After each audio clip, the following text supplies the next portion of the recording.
Bonjour à tous, comment qu'ils vont les fans de rétro aujourd'hui? Vous êtes bien sur votre chaîne Rétro Solide les gars. Et aujourd'hui, on va ressortir un vieux concept de YouTube. On va remonter en 2010 là, on va faire une bonne vieille vidéo réponse des familles là. Vidéo réponse à Fouini, à qui je fais un big up à toute la Fouini team, Fouini Family. On va essayer de faire une vidéo, comme on dit déjà, salade, jambon, fromage, les gars, sur le thème est-ce que collectionner, c'est forcément assimilé à Nintendo? Bon, on voit ça après le générique.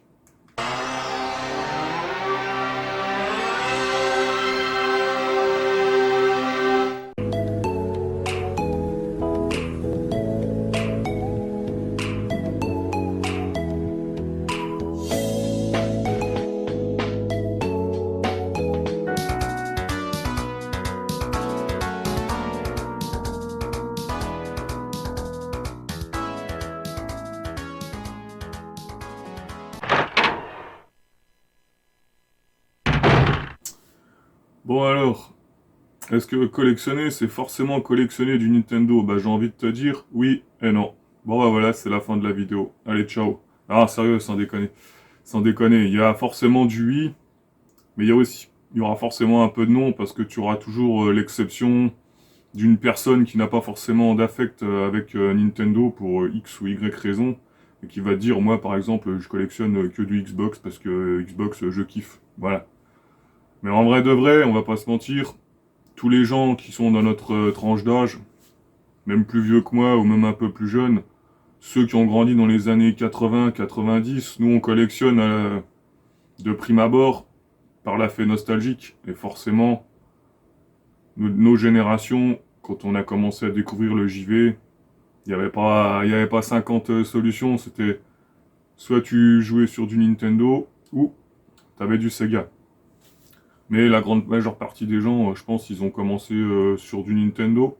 Enfin, moi, c'est mon cas, par exemple, mais je pense qu'on est beaucoup. Et déjà, à la base de tout ça, il y a la nostalgie. Mais au-delà de la nostalgie, si on fait une avance rapide à notre époque moderne, et la collection, avec la spéculation, tout ce qui est autour, bah, on va vite voir qu'en fait, Nintendo, eux, du moins, du point de vue entreprise, ils ont le combat gagnant, ils ont fait l'Epic Win. Je vais expliquer pourquoi, je vais détailler. Je vais juste rajouter des détails à ce que tu as évoqué dans ta vidéo. Pourquoi? Parce qu'en fait, comme tu l'as dit, Nintendo, de base, en 2024, c'est le plus vieux constructeur qui est encore en activité en fait de consoles et de jeux électroniques, jeux vidéo, et maintenant surtout aussi avec tous les goodies qui en découlent de toutes les licences. Donc ça amène une manne vraiment financière importante. Et on va pas se mentir, c'est surtout aussi orienté pour les jeunes, pour les plus petits, par exemple, pour des gens qui sont issus du grand public, c'est pas des spécialistes du JV, voilà, ils veulent faire plaisir à leur enfant. Bah naturellement, tu vas, en tant que parent, je pense, tu vas te tourner vers du Nintendo déjà pour un point de vue de budget, et en plus, les licences qui lui sont associées, il y a beaucoup de licences qui sont quand même, on va dire, orienté vers les enfants, mais pas que, hein, c'est pas un cliché hein, que je dis là, mais c'est véridique, hein, mais il n'y a pas que ça.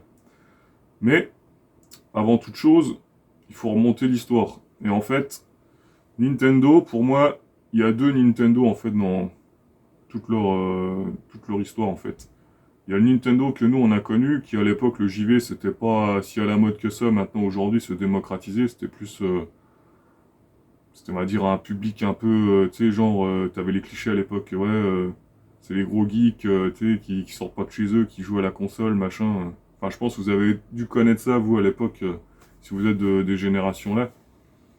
Et en fait, à cette époque-là, ils se tiraient la bourre avec Sega, en fin de compte. Principalement, alors oui, il y a eu Atari, il y a eu d'autres constructeurs, mais qui n'ont pas vraiment percé. À cette époque-là, c'était Nintendo d'un côté et Sega de l'autre. Bon, t'auras vu le décor derrière, moi je suis plus un peu Team Sonic, mais on y viendra après. Mais c'est pas le propos pour l'instant. Donc tu vois, ils se tiraient la bourre, et l'évolution, on va dire, naturelle des choses, c'est qu'à l'époque, ben, c'était l'évolution de la technologie. Après, on en voulait toujours plus, de ne plus être limité par les hardware, forcément, et t'avais la course, on va dire, à la technologie, entre guillemets, à la puissance. Aller en avant, à celui qui proposera de meilleurs graphismes, de nouvelles technologies, etc., etc. Et puis, Il y a Sony qui rentre dans la danse en 94, enfin fin 94 au Japon.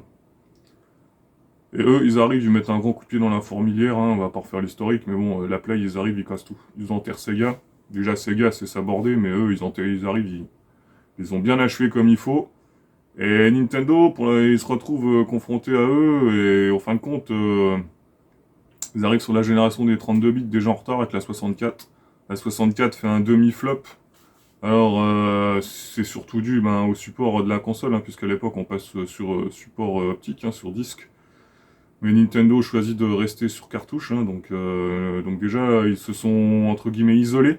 À l'époque c'est important hein, le passage là parce qu'en fin de compte ils se sont retrouvés finalement un peu isolés. Ils ont perdu beaucoup de leurs partenaires historiques, hein, Square hein, pour pas les nommer, hein, parce que Square est parti chez Sony. Hein. Après on a vu l'explosion de Final Fantasy entre guillemets hein, avec le 7 qui est débarqué sur PlayStation. Donc voilà, déjà là ils ont pris un coup sur la tête. Après, la machine PlayStation, elle était lancée, hein, il y a la PS2, elle arrive, pareil, raz-de-marée. Et là, en fait, Nintendo, c'est là, on va dire, le truc le plus important pour moi, c'est qu'ils se disent, ok, on n'aurait peut-être pas dû faire la 64 sur cartouche, on s'est peut-être entêté, aujourd'hui, l'évolution naturelle, c'est support disque, qu'on va faire notre propre support avec les mini-disques, hein, la GameCube. Et donc ils sortent la GameCube, et surtout je me souviens quand ils la sortent, ils promettent une chose, c'est qu'en fin de compte, qu'ils feront pas la même chose qu'avec la 64, c'est-à-dire que la 64, hormis les grosses licences de Nintendo, il y a très peu de jeux en fin de compte en quantité dessus, les éditeurs tiers ils l'ont boudé, parce que toujours à cause du format. Donc là je me rappelle, ils avaient dit, bon, de toute façon on va tout casser, on va vous faire une belle machine, et les éditeurs tiers ils vont venir chez nous. Ouais, c'est vrai, ils ont fait mieux que la 64, mais le problème, ce qui s'est passé, c'est que, toujours pareil, le format, hein. Le mini-disque, mine de rien, c'est des coûts de production, voilà, avec des machines différentes par rapport au disque normal, que ce soit CD, DVD, du coup, pour l'époque, c'était les DVD déjà. Et malheureusement, la console, pourtant, elle était fabuleuse, la GameCube, voilà, pareil, c'est encore un demi-échec, parce qu'au niveau des ventes, comparé à la PS2, hein, puis la Xbox qui est arrivée entre-temps, c'est pas foufou. En plus, pour mêmes des jeux multiplateformes de l'époque, les jeux qui sont sortis sur GameCube pour un même jeu qui est sorti sur GameCube et PS2, sur PS2 ils en produisaient, on va dire, je te dis une bêtise, 10 palettes, et sur GameCube t'avais 2 palettes. Donc forcément l'offre et la demande, aujourd'hui comme tu le disais, la GameCube, la console des collectionneurs, ouais je suis d'accord. Là je vais pas te contredire, hein. Moi la GameCube c'est la console de cœur, donc y a pas de problème. Mais il y a aussi l'histoire d'offre et de demande, et en fin de compte, tu as de facto moins en quantité sur GameCube. Tu as de la qualité, mais en quantité, tu as moins comparé à la PlayStation 2, parce que la PS2 reste la référence de cette génération. Automatiquement, les prix explosent. Ça, c'est le premier Nintendo. À la fin de la GameCube, Nintendo, il faut un 180. Donc là, je vais faire comme toi, j'incorpore 8 Wii U, une période que j'ai détestée personnellement. Ils disent, ok, ça fait 2 fois qu'on sort des consoles, on se rate un peu, on met une blinde dedans, il n'y a pas de retour sur investissement. Les entre guillemets, moi je l'ai comme ça à l'époque, ils se sont dit, les gamers, les gars, vous êtes bien contents, mais aujourd'hui, vous allez sur le côté, et nous on va ouvrir un nouveau marché. Et ils ont ouvert le marché au grand public, et c'est là que en fait tout a changé, entre guillemets. Alors là oui, forcément ça coûte rien, hormis quelques titres que tu auras toujours des titres qui ont de la cote. Ça coûte rien, ils en ont vendu par bateau des Wii. Des Wii, en plus une technologie éclatée dans la console, enfin bref, on va pas faire le chapitre de la Wii, c'est de la D, mais bon, bref. Et ils en ont vendu par bateau, donc il n'y a pas de problème. Les jeux, pareil, par camion, des palettes entières. Donc forcément, ça coûte rien aujourd'hui. La Wii U, c'est un peu différent, vu que la console, c'est une catastrophe industrielle. Des titres qui sont vite montés, parce que comme d'habitude, il n'y a pas de tirage. Et puis là, on arrive à aujourd'hui la Switch. La Switch, c'est le combo parfait. Pourquoi? Parce qu'avec la Switch qu'ils ont fait, ils ont gardé le grand public qu'ils ont réussi à fidéliser. Ils ont réconcilié les gamers comme nous, collectionneurs, en proposant une console qui a certes d'un point de vue technique est relativement correct, c'est relativement propre quand tu sors de la Wii et de la Wii U, que tu arrives à la Switch, tu fais pas le difficile honnêtement, puis il n'y a pas besoin de plus en fin de compte. Ça reste relativement propre et il y a une ludothèque stratosphérique en fin de compte. Ce qu'ils avaient promis pour la GameCube, au niveau de la ludothèque, c'est arrivé sur la Switch. Tu as toutes les licences Nintendo, tu as une chier de licences indé qui sont cotées auprès des collectionneurs et des gamers avec beaucoup de d'éditeurs et revendeurs qui mettent ces titres en avant, hein, comme LRG, Just for Game, etc., etc. Et ça part comme du petit pain. En plus, la Switch, avec son concept de console de salon plus nomade, c'est parfait. Parce que du coup, tu peux l'emmener avec toi partout. Et elle reste à un budget relativement correct pour aujourd'hui en 2024 par rapport au coût de la vie. Donc comme je le disais en début de vidéo, bah, les gens, c'est du grand public. Naturellement, ils vont s'orienter vers la Switch parce qu'en plus, tu as l'aspect convivial de la Switch qui a été, ça j'avoue, qui était un des bons points de la Wii, qu'ils ont réussi à démocratiser, entre guillemets, cet aspect du JV à plusieurs en physique, dans une même pièce, à jouer à un jeu simple. Tu as cet aspect convivial, en fait, entre les gens. Et ça, ils ont réussi à le garder. Et là où je te dis pourquoi ils ont fait une Epic Win, parce qu'aujourd'hui, ils sont tout seuls sur ce créneau. Et ils sont loin devant, en fait, quand tu regardes ce qui se fait en face. Sony, voilà, on va pas ouvrir le dossier de ce qui se passe en ce moment, mais voilà. Sony, ils sont en train de se tirer une demi-balle dans le pied, c'est bien, là, ils arrivent à péter les prix, à péter le marché avec le démat, les moutons, ils suivent, c'est bien. C'est bien, mais ça durera qu'un temps. Et de l'autre côté, Nintendo, ils sont bien. Ils sont bien parce qu'ils ont une image, en fait, qui est propre, que ça soit chez les gamers ou le grand public. Ils ont leurs licences, les licences tiers, les goodies, et du coup, forcément, tu as plus de monde, au général, au global, qui aujourd'hui, euh, pour eux, la marque Nintendo en général, elle a imprimé, ils se disent Nintendo, ok, c'est le divertissement, c'est le jeu, c'est des licences potentiellement pour mes enfants, c'est pour passer aussi, par exemple, je fais un peu de Mario Kart, voilà, il n'y a pas d'âge pour jouer à Mario Kart, etc., etc., plus l'aspect gaming des hardcore gamers, forcément. Aujourd'hui, en plus, avec voilà, le climat, on va dire, général de la société en 2024, les prix explosent, la demande, les gens, bah, ils spéculent dessus. C'est malheureux, mais c'est comme ça.